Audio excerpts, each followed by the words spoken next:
Mr. Jayant Sinha. He's Minister of State for Civil Aviation and a member of the Indian Parliament. He's former Minister of State for Finance. He's also been an investment fund manager and a management consultant. He spent over 12 years with McKinsey & Company as a partner in the Boston and Delhi offices. And at McKinsey, Mr. Sinha co-led the global software and IT services practice. How many people knew this? Mr. Sinha holds an MBA with distinction from the Harvard Business School, an MS in Energy Management and Policy from the University of Pennsylvania, and a Bachelor of Technology with distinction from the Indian Institute of Technology, Delhi. A big round of applause for Jayant Sinha. And over to you, Prabhat. Thank you, Giri. I want to, it's 2 days late, but I just want to say a warm welcome to all of you. I'm usually here for this conference, and I spend most of the time here when these conferences happen. But this time I thought I'd make sure that Jayant came, and so I decided to travel with him this morning. So thanks for being here.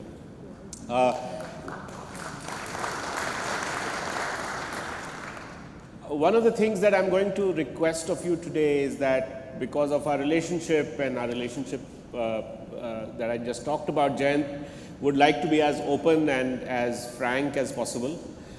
So I would request us to observe Chatham House rules. Please do not put out on Facebook or Twitter or on social media his exact comments. You can post pictures that you were here or that you liked or didn't like what he has to say, but if you can leave out the specifics of what he says, then the discussion can be much more open. And indeed, we are going to have a discussion. So the format of this is that he's going to speak for a few minutes, and then we'll open it up for questions for most of the time. So please be ready with any and all questions for him. But again, just to remind you, please make sure that we do not put this out into social media and in the public domain. So Jayant, over to you. If you want to talk about, you want to use the podium? You want No, I thought I'd just stand up and speak. Well, thank you very much, Pramath. Usually when Pramath asks me to come and speak at some of these events, it's very, very hard to say no. And so it was very hard to say no this time as well, for two reasons. One, as he described, we go back a long way together, and it's always fun to spend time with him and catch up on all of that. But also very hard to say no to him for those very same reasons. But the second and perhaps the more important reason why it's so difficult to say no is that every time when he invites me for an event, I usually find those events to be very interesting. And while I'll give you some of my thoughts, I find that the questions that people ask and the kinds of discussions that we have are for me as entertaining, as informative, and as absorbing as I hope they will be for you. So I'm very pleased to be here this morning, very pleased that you're having such a terrific conference, and very happy to share some of my thoughts with you all. Now, there are obviously a range of topics that I think would be of some interest to you all. But the one I thought would be most interesting deals with what is happening with reform in India. And there have been a number of articles that have been written recently, and most notably there was the article that was in The Economist just a few weeks ago that was titled "The Illusion of Reform." Did you all see that by any chance? The Economist, The Illusion of Reform. And just yesterday I read Dr. Pranab Bardhan, who's at the University of California in Berkeley, wrote another very critical article about reforms in India over the last 2 or 3 years during our government. And it's very good to have this dialogue and this debate, because it really enables us to demonstrate what we have gotten done and show that rather than the illusion of reforms, which is the way The Economist has framed it, we can really talk about the reality of reforms. And this is a talk I've given now several times to business audiences, and I find that they really appreciate it quite a bit, because rather than taking the view that The Economist and some others have done, which is that in 3 years there's been limited reform, you can actually make a very compelling and strong case that rather than it being the illusion of reform, what we have delivered has been not just the reality of reforms, but a profound set of structural changes to the Indian economy. And that is what has been accomplished in 3 years. Now, by way of context, I also say that what we are going through right now is reforms 3.0. So when liberalization happened in 1991, which is now 26 years ago, when that liberalization happened then, we can call that reforms 1.0. And a lot of changes happened. The license Raj was ended. Most goods were put on the open general license, which means you didn't need a license to import things. Import duties were slashed. India was opened up to the world. So reforms 1.0, liberalization, very, very important set of reforms for our country. But reforms 2.0, the reforms that were undertaken by Shri Atal Bihari Vajpayee's government between 1998 and 2004 were actually in many ways even more transformational than reforms 1.0. And reforms 2.0 started, if you remember, with Pokhran, the nuclear blast that we had in Pokhran, which resulted in sanctions. The Asian financial crisis was going on at the same time. And so the government really undertook a series of very deep structural reforms, including simplifying indirect taxes, opening up many sectors like construction, real estate, telecom, IT services. That was the time of the NASSCOM report, NASSCOM McKinsey report, which Pramath and I both worked on, for example.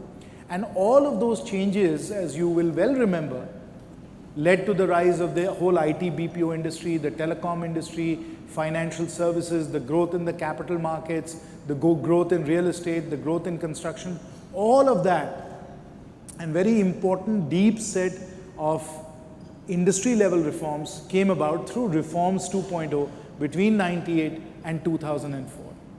Now, I had a ringside view of all of that. I had a great opportunity to see it very much at close quarters, because not only was I in India at that time working with McKinsey, as Pramath was as well, my father was also the finance minister. So we got a chance to see how that policy was being shaped, what was happening, the major policy debates of that time. And so it was fascinating to see reforms 2.0. Now reforms 3.0, the reforms that we have undertaken in the last 3 years of Modi ji's government, by way of comparison to reforms 1.0 and reform 2.0, I honestly believe, and I'm not just saying it because my father was a member of the reforms 2.0 effort. I'm saying it because I really sincerely believe it, is that reforms 3.0 are even more profound and even more transformational than reforms 1.0 and reforms 2.0. Even more transformational. And so those who are talking about the illusion of reforms, frankly, don't know what they're talking about. The reality is, what we've undertaken is astonishing in its scale and its scope. And Bill Gates has a very famous statement that he makes over and over again. What he says is that people tend to overestimate the short run. They tend to overestimate the short run and underestimate the long run. And there's a little bit of that happening right now with reforms 3.0 as well. So people are hyping it and saying, well, where are the jobs? Where is the investment? So people are always talking about that. What they don't realize that what we've put in place for the long run is going to dramatically transform Indian capitalism and the Indian economy. And that's really what I want to highlight for you all. Reforms 3.0. And what are the 5 or 6 major pillars of reforms 3.0? The first one, and perhaps the most important one, is what we've accomplished through demonetization and GST. Demonetization and GST. This is a double whammy that is transforming the informal sector of the economy to the formal sector of the economy. Already you can begin to see some astonishing numbers. The amount of cash in circulation is down by about 20%. We had about 18 lakh crores of cash in circulation before demonetization. It's about 15.2 lakh crores in terms of cash in circulation right now. So we've brought down cash by about 1.5–2% of GDP, which is a massive, massive change. We were at 12% cash to GDP, which is a very high number by global standards. We've reduced that down to about 10%, which in itself is a big change. But GST, in terms of forcing everybody to invoice all their transactions and digitize their business processes and force जो भी कुछ कच्चा हो रहा था उसको अब आपको पक्का करना पड़ेगा. And a lot of the opposition, a lot of the consternation that you're seeing around GST is precisely because of that. जो कच्चा था, जो आप टैक्स जिस पे नहीं दे रहे थे, अब आपको उस पे टैक्स देना पड़ेगा. And that is making a huge change in the Indian economy as well. And क्योंकि GST के लिए हम लोगों ने बहुत दौरे वगैरह किए, मैंने एक नारा जो था उसमें काफ़ी उसका उपयोग किया, लोग हरदम इस पे बड़ा ज़रा ताली वाली बजाते, शायद आप भी ताली बजाए. हम यही कहे कि अगर हमारी इकोनॉमी को नंबर 1 बनना है, अगर हमारी इकोनॉमी को नंबर 1 बनना है तो हमें नंबर 2 को बंद करना पड़ेगा. नंबर 1 बनने के लिए नंबर 2 को बंद करना पड़ेगा. That is the profound change that is happening. Profound change. अब आप सोचिए कि जितने किराने की दुकानें थी, जितने छोटे छोटे ट्रेडर्स थे, जितने व्यापारी थे, जितने मध्यम वर्ग के उद्योग जगत के लोग थे, उनको कितना बदलाव आज के समय लाना पड़ रहा है. और सब कुछ जो वो चाहे पेपर पे रखते थे या छुपा के करते थे, अब उनको सामने लाना पड़ रहा है. And we need that. Friends, we need that because our tax to GDP today is only 17%. By way of comparison, and we are in a face-off with them on the Doklam plateau right now, China's tax to GDP is 22%. And their economy is 4 times our size. So if we have to match up to our opponents, we have to make sure that we bring up our tax to GDP to 21-22%. The OECD average on tax to GDP is 35%. Friends, it's 35%.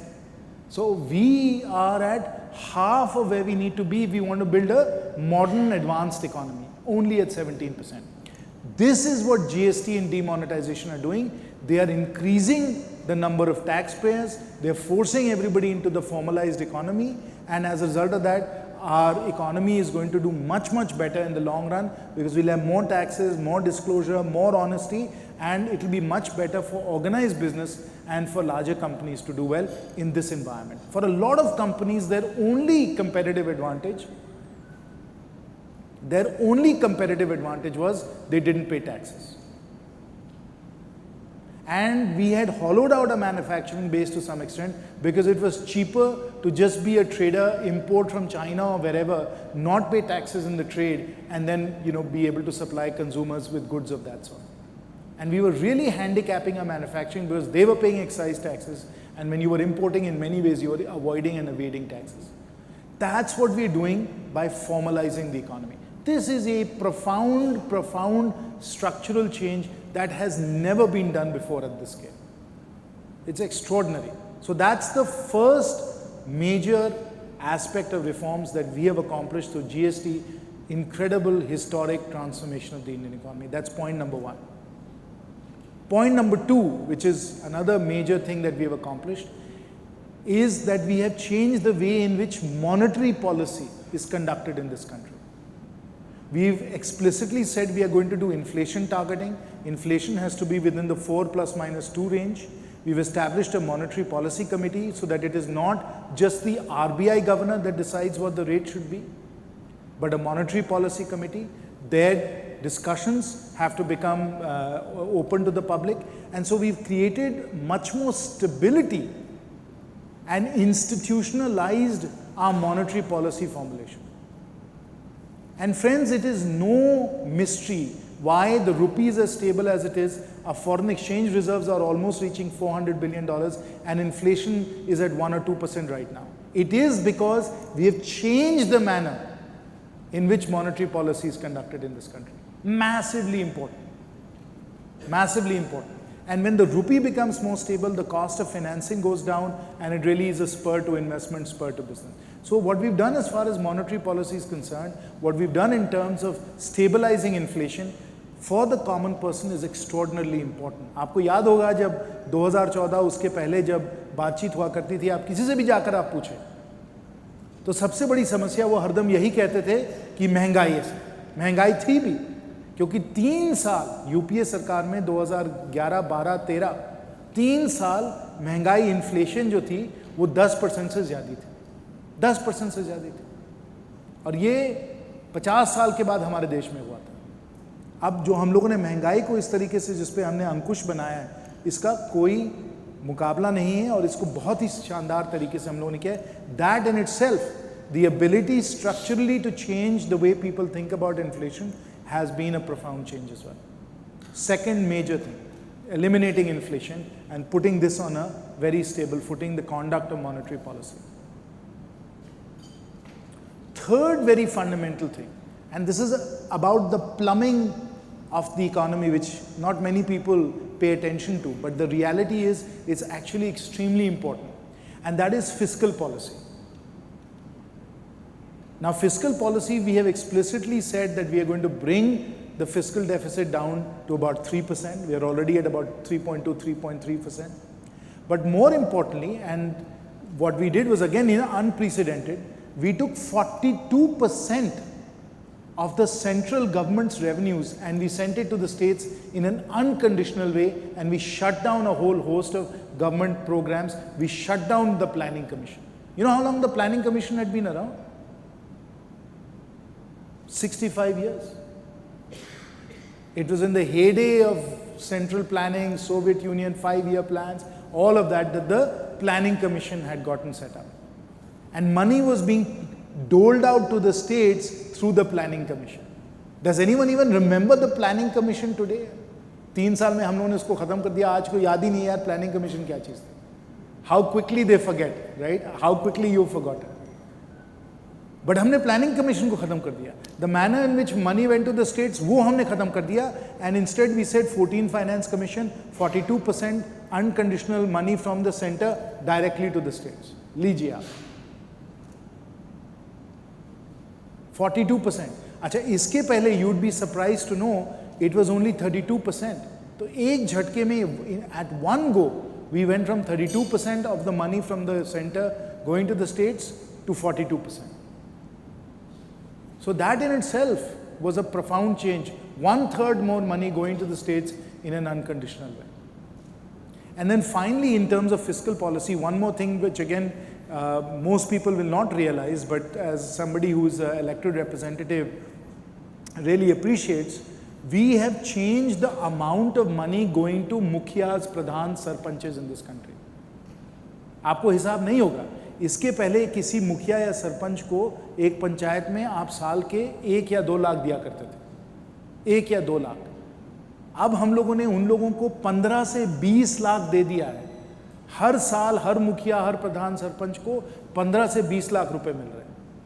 और जो गांव में छोटी छोटी योजनाएं हैं, जो गांव में छोटा मोटा जो काम करवाना होता है, चाहे वो पीसीसी सड़क हो, तालाब का गहरीकरण हो, सामुदायिक भवन आपको बनाना हो, आपको कहीं चापाकल लगवाना हो, ये सब जो छोटी योजनाएं हैं आज के समय जो आपके मुखिया हैं वो सक्षम हैं, वो एक हस्ताक्षर से ये आपके लिए करवा सकते हैं. इस तरीके से we have taken the conduct of fiscal policy, जो पहले आप दिल्ली से तय किया करते थे कि भाई दिल्ली से तय हो रहा है कि अगर हैंडपंप गांव में बनाना है तो कहां बनेगा, कैसे बनेगा, क्यों बनेगा.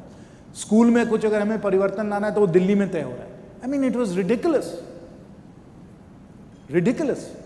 And that money is now going straight to the Mukhya Pradhans and they are spending the money. Now, this is changing the way people in villages think about the resources that are available to them and their sense of ownership and responsibility. We have a lot of work to do to educate them and get them to be responsible about all of this, but that work is underway. And that's the third aspect of what's changed. As I said, number 1, formalization of the economy. Number 2, conduct of monetary policy. Number 3, fiscal policy. As I said, it's the plumbing of the economy.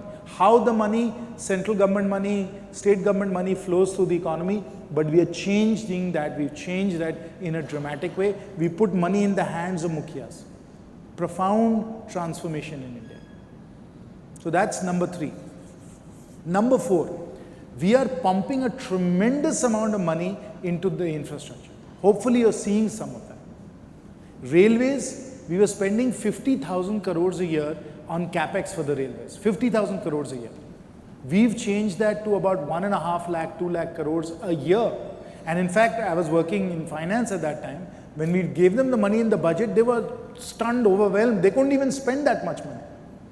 We gave them from 50,000, we said, लीजिए 1 lakh crore ले लीजिए, सीधा 1 lakh crores. That year they could only spend 80,000-90,000 crores. Railways had reached the point where they had almost lost the ability to really do capex and spend capex. And so we've had to help them build up all of that so they can actually put that capex to work, and you're beginning to see some of that. Similarly, we pumped a tremendous amount of money into roads, both rural roads as well as national highways, almost 1 lakh crores a year even there. So the amount of money that's going into infrastructure, into airports, into ports, into highways, into railways has been dramatically amped up, and you're starting to see all of that money being spent. So that's the fourth major change. The fifth major change, and this is again something that I have really enjoyed working on, is we are changing the way, friends, that financing is done in the economy. The way financing is done in the economy. We've opened up a lot of different avenues as far as the capital markets are concerned, masala bonds, so that it's possible to have rupee denominated bonds that are listed in London, which opens up a source of low cost capital for us. I myself have worked very deeply on the creation of the National Infrastructure Investment Fund. There'll be some good news on that very soon. But that is India's sovereign wealth fund, ladies and gentlemen. Sovereign wealth fund. So we've created a sovereign wealth fund for India. We've created a 10,000 crore fund of funds for venture capital. One of the things that I realized was that we didn't have any domestic venture capital in this country. 95% of the venture financing in this country was coming from outside this country. I am a venture capitalist myself. I said, this is ridiculous. We couldn't have the Texas teachers retirement system, the Norwegian sovereign wealth fund, or CalPERS funding India's venture capital, funding India's companies. That doesn't make any sense. So we've created a 10,000 crore India Aspiration Fund to really be a fund of funds for domestic venture capital. And to do domestic venture capital, domestic private equity, we actually had to change the way alternative investments work in this country. We had to create a tax pass-through for them. We had to create a whole structure for alternative investment funds. So we've done that as well. That is another thing we've created. We've created other financing agencies. Pramath is going to, I'm sure, hopefully take advantage of this, which is the Higher Education Financial Authority. We've created, because in the US, Harvard University, Princeton, Stanford, all of these borrow from the capital markets and use that money to do their capital expenditure. But today, if IIT Kanpur or IIT Delhi wants to borrow in the capital markets, it can't do that. So we actually, and you'll be surprised how these things work. One day, Smriti Irani ji and I are virtually neighbors. Her house is 3 doors away from my house. We have Rajiv Pratap Rudy, then we have a judge, and then there's Smriti Irani, the Anand Kumar ji, and then Smriti Irani ji. So one day she said, Jayant ji, आप जरा मेरे पास आइए, हमारे पास पैसे नहीं हैं budget में IITs को देने के लिए क्या करें? तो I said, ठीक है मैं आता हूँ. So I literally walked over to her house. We sat down. We had a cup of coffee. Her officers were there, and they said, क्या करें? How do we get more money into our universities? So I said, कि यार, that's easy. We should be able to securitize, the fees that they are getting and use that to pay some interest so that they can get much more money from a capital point of view so that they can actually do capital expenditure. But the IITs or the IIMs don't have the ability to go directly into the capital markets and borrow. So we have a number of financing institutions like NABARD.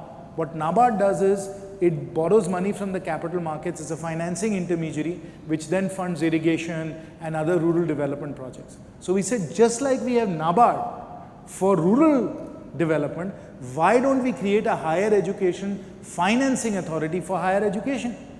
She said, great idea, terrific, let's do it. And that's how HIFA has been created, Higher Education Financing Agency. Literally, it came over a cup of coffee with Smriti ji and I sitting down together and saying, let's do it. So that's how we created the Higher Education Financing Authority. And so we are creating a variety of financing instruments, vehicles, to be able to bring more capital in a responsible and innovative way into our economy. And that in itself is a major change. As I said, NIF, National Infrastructure Investment Fund, will be pumping billions and billions of dollars of equity capital to fund roads, bridges, airports, etc. Right now, we have very few sources of equity capital, long-term equity capital going into greenfield projects and taking development risks. You'll have lots of sovereign wealth funds and pension funds willing to take on brownfield assets, but very few willing to take on greenfield assets with development risk, and that's what we're going to do with NIF. Again, a big game changer for us as far as financing is concerned. So these are the 5 that I've just described, right? Number 1, formalization. Number 2, monetary policy. Number 3, fiscal policy. Number 4, infrastructure, spending on infrastructure, all the work that's happening there. Number 5, financing. We're changing the way financing is done. Number 6, and I actually think this is the most important. Number 6, the most important is we are establishing a modern day, advanced, efficient social security system for this country. Social security system. So that we can get poor people the benefits that are owed to them by the government directly into their bank accounts. Whether it's a Narega payment, whether it is a widower pension, whether it is an old age pension, scholarship, your gas cylinder subsidy for the poor BPL holders, your money for affordable housing, all of that is going directly into their bank accounts. Series of conditional cash transfers. And with Jan Dhan, 100% banking, 100% accounts for every family, Aadhaar so that we can get foolproof identity and authentication, and mobile so we can alert people that their money has come. Through this jam trinity, friends, we have built a modern social security system for our people. And ultimately, we have to end poverty and we have to give everybody opportunity, which we are committed to doing, because we have to eliminate poverty. We have to have built this social security system. We have done that. And I can tell you, when India's history is written, at least if I have a chance to push this idea, I will push this idea. I will say that this is the single biggest thing we've done as a government, is we've established a social security system for our country. It's extraordinary. It's extraordinary what has been accomplished in terms of our ability to reach every single Indian and to give them their entitlements directly into their bank account. This is extraordinary. A modern day social security system. By the way, Franklin Delano Roosevelt, FDR, in the 1930s, created the social security system in the US. He won elections 4 times in a row. Do you know that? He won 4 terms as the US president because it was so massively popular. Eventually, they had to pass a constitutional amendment to say that no US president could be elected for more than 2 terms. I think with Modi ji, friends, that is also likely to happen. You know, Omar Abdullah said, let's not think about 2019, let's think about 2024. I have been saying to everyone in the media, आप किस दुनिया में रह रहे हैं, 2024 की बात क्यों कर रहे हैं, 2034 के बारे में बात करिएगा, तब थोड़ी हम चर्चा कर सकते हैं. Thank you very much.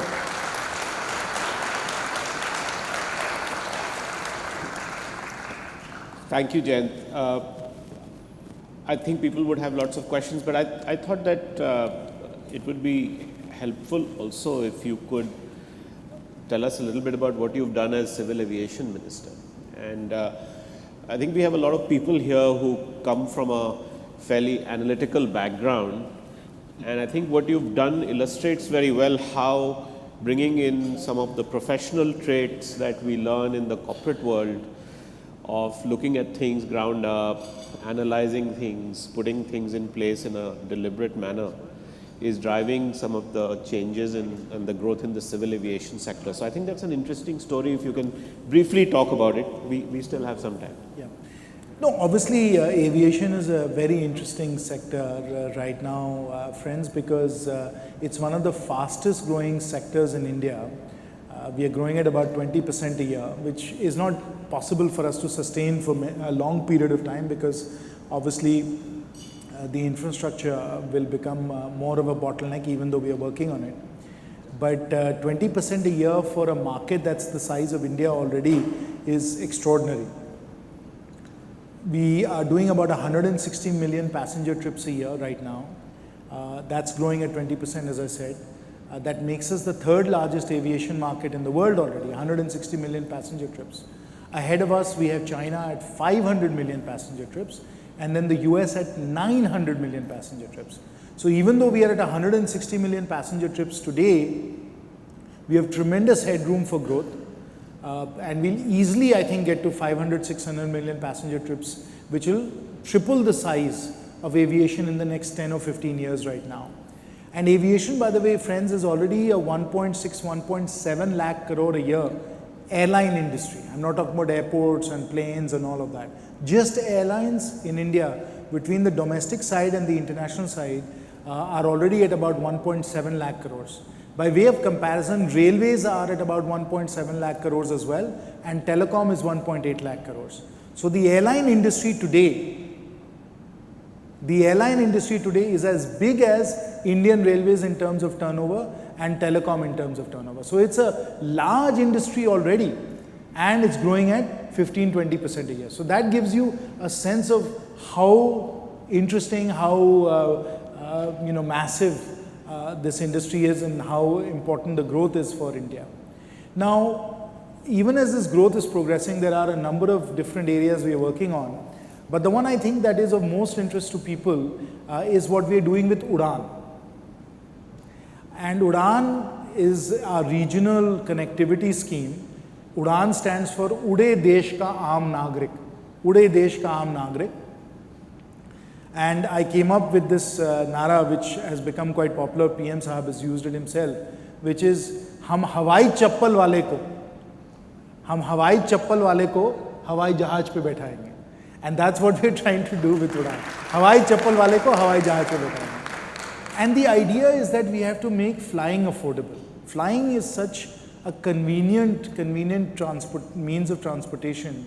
And it delivers such a strong value proposition that we have to make sure we drive it down to the mass level as quickly as possible. People don't know this, but the cost of travel on a plane is 5 kilometers a liter. Sorry, 5 rupees a kilometer, apologies. 5 kilometers, 5 rupees a kilometer. Can't get it right. 5 rupees a kilometer. That is the cost of an auto rickshaw. 5 rupees per kilometer. So we have to make it accessible, we have to make it possible for everybody in India to fly Ude Desh Ka Aam Nagrik. Now, to do that, we are actually doing quite well when it comes to Delhi, Jaipur, Delhi, Udaipur. These routes are doing well. Delhi, Mumbai is doing well.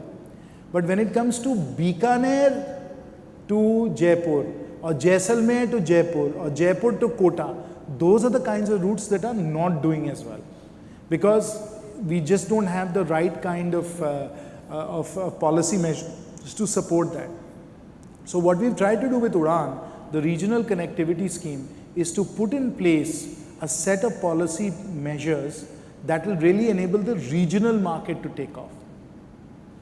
And friends, I think to a large extent we have succeeded through Udan. Let me give you some numbers. In about 70 years since independence, we've added 70 airports to our aviation network, which means an airport a year. Through Udan, in the first round of bidding in Udan, in 1 year we have added 31 airports to the aviation network, through Udan. 1 year, 31 airports. Now, you'll say, well, if you're putting 1 lakh crore into railways, 1.5 lakh crores into railways, 1 lakh crores into roads, how many thousands of crores have you had to use to make this happen? Friends, we've done this with 200 crores. 200 crores. So 31 airports added to the aviation network for 200 crores. Now, how did we do that? Well, we did it, as Pramath is saying, by designing it correctly. So the whole policy package has been somewhat cleverly designed to get the biggest bang for the buck. So what we did was, we said, okay, fine, let's make it profitable for airlines to fly these regional routes. And when I first came into aviation, I sat down and I looked at Udan, and we had a consultant that had been working on it for a few months, and they had this huge presentation. We went through 50, 100 pages that they had worked through on how it was going to work, all those here they could do this, they couldn't do that, this is what it would do, this is what that. At the end of all of that, after about 3 hours of listening to them, I said, well, all that is very interesting, it sounds very complicated. Is anyone going to make money on this? Is this profitable? Why would I fly from Bikaner to Jaipur if I can't make money? And the consultants looked at me and said, well, we really haven't looked at that question. I said, you have been working on this, you got a document of hundreds of pages, and you want to put this out to bid and you don't know whether anyone is going to make money on it? How is this going to work? So we actually then sat down and I literally built the spreadsheets to figure out if you flew an ATR 72-seater from Bikaner to Jaipur, could you make money or not? If I flew a helicopter from Shimla to the Valley of Flowers, could I make money or not? So we literally sat down and did those calculations. And then we figured out that we actually had to do several things to enable the business model to work, to enable people to make money. And we've got a fairly well thought out, multi-layered set of incentives that really motivate people to go in and bid for these routes and bid subsidy levels which are quite low. And by bidding low subsidy levels, we obviously reduce the amount of subsidy, which is why we are doing it with only 200 crores. In fact, for instance, SpiceJet bid for and took several routes like Delhi-Kanpur, asking for zero subsidy. They said, don't give us any subsidy. We'll fly Delhi-Kanpur without any subsidy at all. And the reason they did that was because we've given a 3-year exclusivity for those routes. And what has happened is that the airlines have cleverly cherry-picked those routes, Delhi-Kanpur, Gwalior-Mumbai, Jaipur-Agra, these routes that are actually quite good routes, and bid for them with zero subsidy. But we've jump-started these routes, we've got these routes going simply because of the exclusivity that we are giving and the relief that we are giving on a set of airport charges and taxes. And that's how this whole scheme has got going as quickly as it has. And the best evidence that the scheme is working is the fact that Indigo, and Indigo is a huge success story, friends. Their market cap is 45,000 crores today. Their revenues are 30,000 crores. They're a big company, 30,000 crores revenue, 45,000 crores in market cap. And they've done that with a very pure business model where they've said, all we'll do is fly A320s. We're going to fly Airbus 320s on the major trunks, the major routes, and we will not depart from this business model and really focus on being a low-cost carrier. They have found Udaan to be sufficiently interesting that they've put in the largest order for turboprops in the world ever.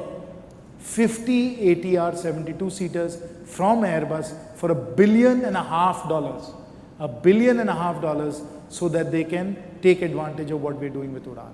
And similarly, SpiceJet has placed an order also of $1.5 billion for Q400 80-seaters, which is also a turboprop from Bombardier, so that they can take advantage of Udaan. And the net result of it is that we will go from 75 airports, which is where we were, to probably about 150 to 200 airports over the next 5 or 6 years, because as these turboprops come in, we will open up the Bikaners, we will open up the Jaisalmers, we will open up the Jamshedpurs, and hopefully we will open up my very own Hazaribagh as well. So that's an example of how this kind of business type problem solving applied to policy making can make a big difference. Questions? Yeah. Sir, I am Alok Khanna from Indian Oil. Taking your last and sixth point, Indian Oil has been in the thick of things for implementing the government, from linking Aadhaar with the almost 9 crore customers, sending subsidy directly to their bank accounts, even during the demonetization. Now, I wanted to say something implementation. The GST also we have implemented in our corporation, and now from the compliance perspective, what I feel is that different suppliers for a same product are coming up with different GST rates. It could be product or services. So I thought that later on, as a compliance perspective, we may be asked questions later on. So is there a need for a central repository which each supplier and buyer will refer to, so that we have a uniform GST rate applied to a group of commodity or service? No, that's a very good question, and you're absolutely right that there is confusion about classification of goods and sometimes services. But that is a very well-defined process, because every good or service is what is called an HSN code. And when you say that you're making, a dosa machine, or you're saying you're making tractors, or you're providing construction services, all of these have a very specific HSN code. And that starts with the 2-digit classification right down to a 4-digit classification. And it makes it very precise, and your invoices and everything else are to always specify your GSTN number, the amount of your invoice, and the HSN code, to make sure that the right rate has been charged.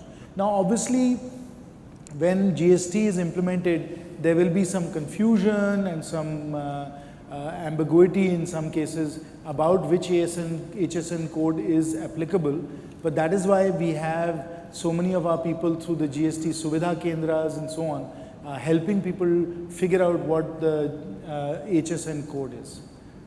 And that is how we are trying to address this issue. Janji, I have a question. Good morning. Good morning. My name is Dr. Anil Sinha. I'm from retail industry. My question is that in terms of populist measures such as your social security you mentioned, we are used to seeing decades of abuse of any such policies at a grassroots level. So is there a compulsion on the government to follow these populist social security measures, in fact, which is also almost like constraining you in terms of putting greater steps on the reform side of things, particularly on the logistical infrastructure, or some of the making India really at par with some of the advanced economies and so on in multiple other ways, whether be it education or the industry or the infrastructure and so on. I mean, are you constrained really because you also have to balance between some of the populist measures versus the reforms which requires a huge focus? But after all, everything we do is in our judgment in the national interest. And I can assure you that everybody in government thinks that way. The Honorable Prime Minister obviously thinks that way, that every decision we take has to advance the national interest. Now, part of the national interest, as far as we are concerned, is that we should keep winning elections, right? So obviously, if we lose important elections or we lose 2019, the national agenda, all the things we need to do to continue to build India will be severely impaired. And so we always have to balance out things that are in the longer term interest versus things that are in the shorter term interest. And it's that, so it's not so much between the way you're characterizing it as good economic policy and populism. That I don't think is a trade-off that we would accept. And I certainly wouldn't accept it, because everything we do is in the national interest and is generally good economic policy. The trade-off actually, which is much more difficult, is a trade-off between what we do in the short term versus what we do in the long term.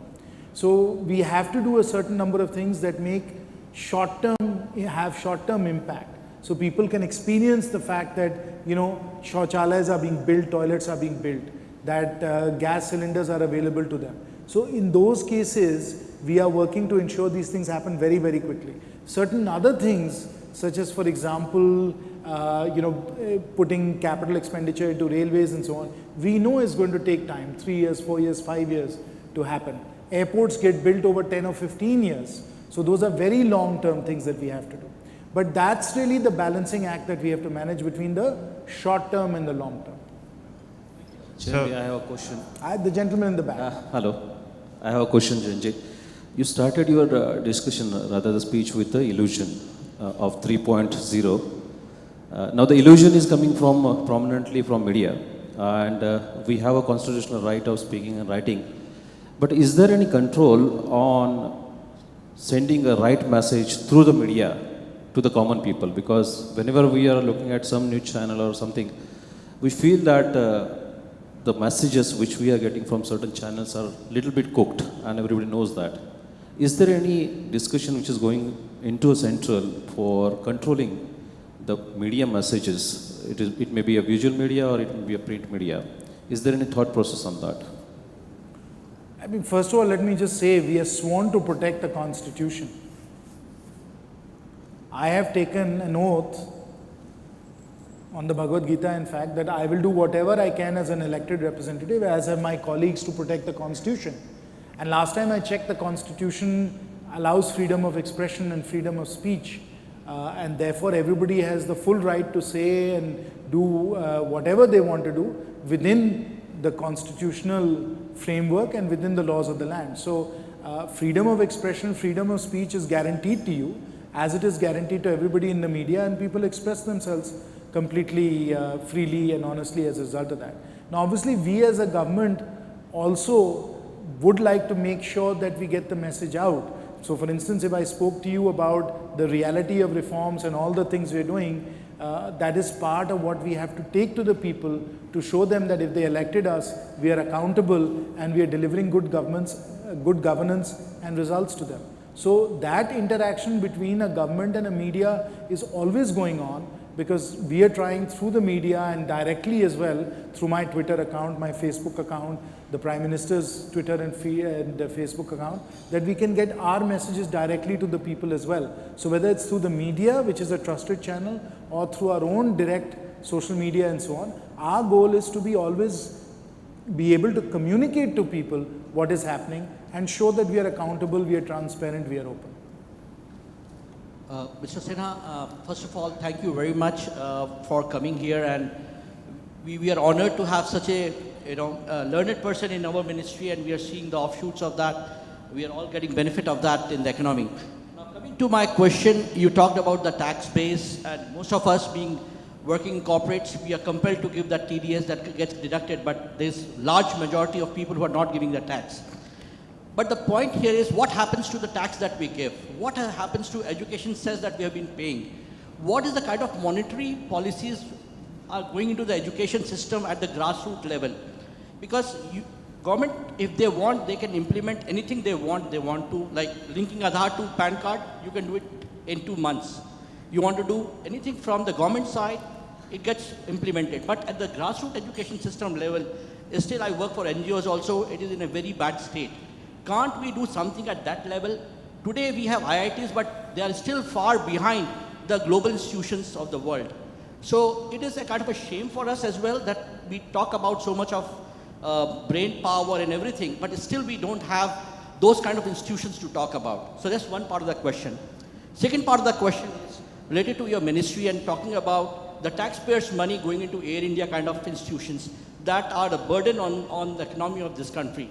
So why can't we take much faster steps to really reform things like Air India and give it to the kind of private things that has already started? Why can't we accelerate that? Because it's a burden on the economy itself and on my money, which I am paying as a taxpayer. Thank you. No, those are both excellent questions. With respect to fixing local institutions like local primary and elementary and secondary schools and so on, we've got a very long way to go. Now, obviously, there are great differences across the country. If you go to Gujarat, you go to Tamil Nadu, some of these states are by and large well administered, and standards of local services are actually reasonably high. But then you come to my state, Jharkhand, or you go to Bihar, UP, many other states, and all those same services, whether it's electricity, whether it is garbage, whether it is roads, whether it is schools, all these local services are in very bad shape and very, very much in need of improvement. Certainly, higher education also is in need of improvement. So, as far as India is concerned, make no mistake, we are very much a third world country. We've got a long, long, long way to go before we reach the OECD level on any of these local services. So it's going to be something that will be past our lifetimes for us to be able to genuinely improve our schools, our waste management, our cities, and bring them up to OECD levels. It's not going to happen in our lifetime, let's be clear, because it's such a long road that we have to travel. Now, in all of this, the use of taxpayer money should be as efficient as possible. And that's in fact what we are trying to do. By making things accountable, by making things transparent, by putting elected representatives on social media, forcing them to answer to the public, we are trying to raise levels, we are trying to raise accountability. All of those efforts are underway. But also recognize that the issue, while of course we have to improve the way we spend money, we also have to recognize we don't have enough money. At 16-17% tax to GDP, we just don't have the money to really improve quality of a lot of public services we have to deliver. We just don't have the money. If OECD countries feel like they have great roads and great sewage systems and great waste management, it's because they're paying twice as much as we are.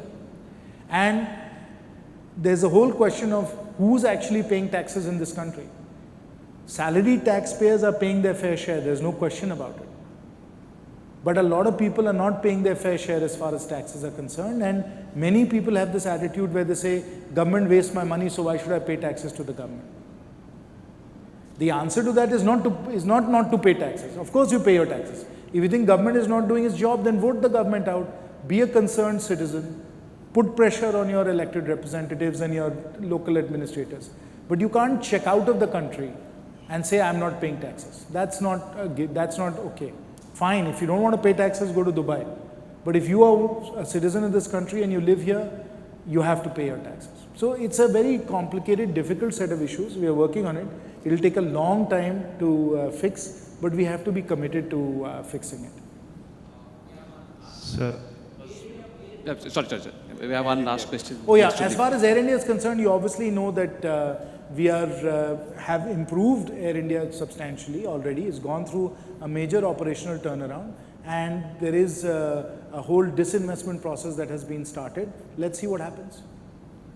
Sir, Amit Shukla this side from Kirloskar Brothers Limited, Pune. My first question to is, first of all, thanks to you for sparing your time on this Sunday, and there is no second thought on the leadership of Modi ji and his team. They all are doing very good job, no doubt about it. And it's good for us that they are our prime ministers and you all are our leaders right now. It's really good for us. But my question is, you are doing demonetization, you are doing GST.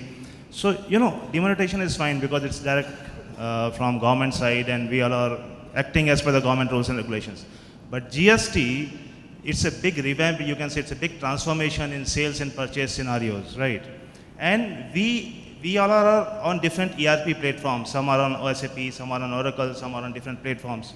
So as you updated them about the scenarios and the situations, they need to configure those things. So whether any predefined SLA from government side that they also need to be ready from 1st of July? Because we all are stuck up and we all are screwed from our owners. Boss, what you all are doing? By 10th of July, we are live. We said that yes, GST is live in Kirloskar Brothers Limited. And same things I am sure with other companies. Because SAP was not ready with GST and other scenarios, subcontracting scenarios, asset reallocation scenarios. So whether government will focus on some SLAs from their side, that yes, if government is going to implement this GST from 1st of July, they must be ready from 1st of July itself so that no such business owners or business will face any type of problem. This is the first question from my side.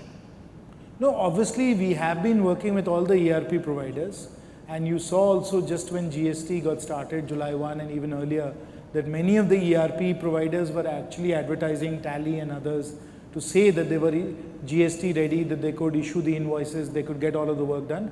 And of course, this whole process has been underway for years now, and certainly Microsoft Dynamics, SAP, Tally, all these people claim that they are fully GST ready. Why I'm raising this question is because SAP itself was not ready and they come back with different patches till 10th of July. And from 10th of July, they said, yes, we are GST and ready. So this is a big concern. Well, maybe SAP was not ready. Of course, they should have been working on this. We have been telling them. Everybody knew about the timelines, the schedules. And as I said, several people claimed that they were absolutely ready to go on July 1, like Tally, for instance. So it's a request, can you build some SLAs from your side so that they will be ready from 1st of July? I'm No, sorry, no, we but have to bring this SLAs, the government cannot mandate SLAs. That is something for you and your software provider to decide on. That's not something that government can get involved in. And the last question from my side, as you discuss about number 2 or number 1. So we are all salaried class people here. So you can say it's a selfish question from my side. Can any possibility of tax reduction means that we all are paying huge tax to government, right? So any possibility is there for tax reduction? Any brackets will be increased or anything will be because we all are number 1. Though nobody is sitting here. I have a different question. Do you want to support our troops on the Doklam Plateau? Do you want to build schools for our children? Sure, Do you want better roads? Sure, sir, sure. I am Then with pay you, your sir. taxes and be willing to give more in taxes. Thank you. Thank you, Thank sir. you very much. Thank you. Thanks a lot, Jayant. Thank you. Thank you, Mr. Sinha, for being here, taking the time. And, it's on a Sunday. We really appreciate your coming to this conference, sharing your views, your thoughts. It's been wonderful having you here. A big round of applause.